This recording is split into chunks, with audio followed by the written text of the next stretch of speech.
तो कैलाश शर्मा जी ने आपको सब सूक्ष्म रूप से और विस्तार से भी उन्होंने बताया। सबसे पहले है कि हिंदू का मतलब ये होता है कि सभी व्यक्ति, सभी वर्ण एक जैसे होना, उसे हिंदू कहते हैं। लेकिन हिंदू आया कहाँ से? संस्कृति मतलब संस्कार। तो संस्कार हम कहाँ से लाएं? जब तक हमें संस्कृति ही नहीं पता होगी तो संस्कार कहाँ से आएगा? तो अभी सिर्फ जयकारे के घोष लगाना था, कोई मंत्र नहीं पढ़ना था, कोई स्पीच नहीं देनी थी। लेकिन हम सब संकोच करते हैं कि ये परशुराम है कौन, कहीं गलत तो जयकारा नहीं लग रहा है। तो जब जयकारा लगाने भी इतना संकोच करें तो धर्म कैसा? अपने धर्म के प्रति हमारी जब दृढ़ता ही नहीं है, ठीक है ना, तो हम हिंदू कहें, सिख कहें, ईसाई कहें, तो इससे क्या मतलब है? पहले तो भाव होने चाहिए। एक तो धर्म स्थान राम जी का दरबार, और वो तो परशुराम दोनों यहाँ पे हैं, ठीक है।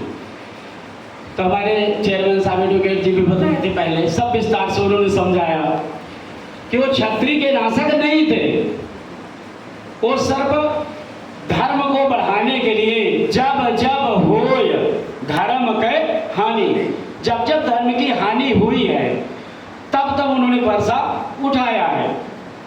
पहले तो उनका राम नाम ही था, केवल राम।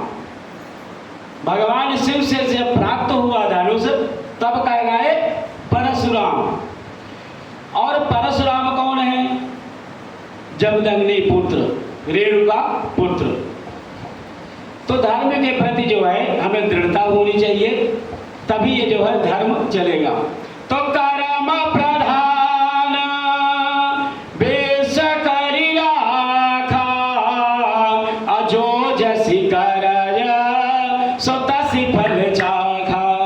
तो कर्म ही हमारे प्रधान है। कौन क्या करता है ये मायने नहीं रखता, हम स्वयं क्या कर रहे हैं वो सबसे बड़ी बात है।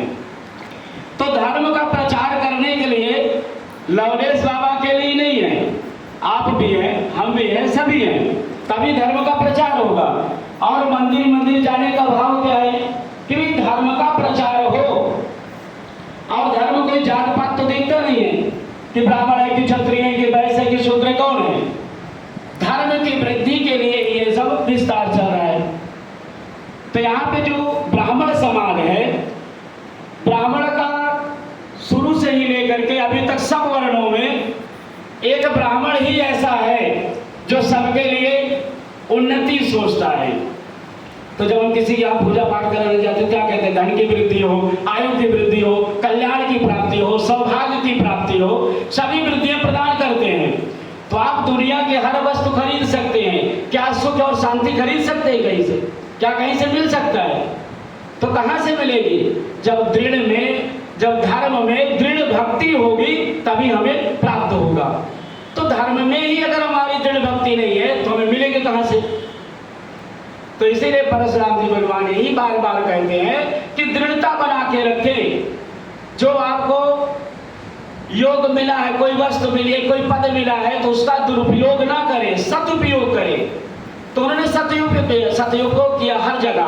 तो त्रेता युग में चेयरमैन साहब ने बताया ही अभी जो है कि त्रेता युग में धनुष बाण कहाँ रखे, किसके दाल बने? वो भी तो क्षत्रिय थे, तीनों लोग के स्वामी भी थे, तब उन्होंने रखा। तो परशुराम भगवान जो है किसी के बैरी नहीं थे, किसी के संहार करता नहीं थे। वो आप अगर भक्ति करते तो कामनाएं पूर्ण करते हैं।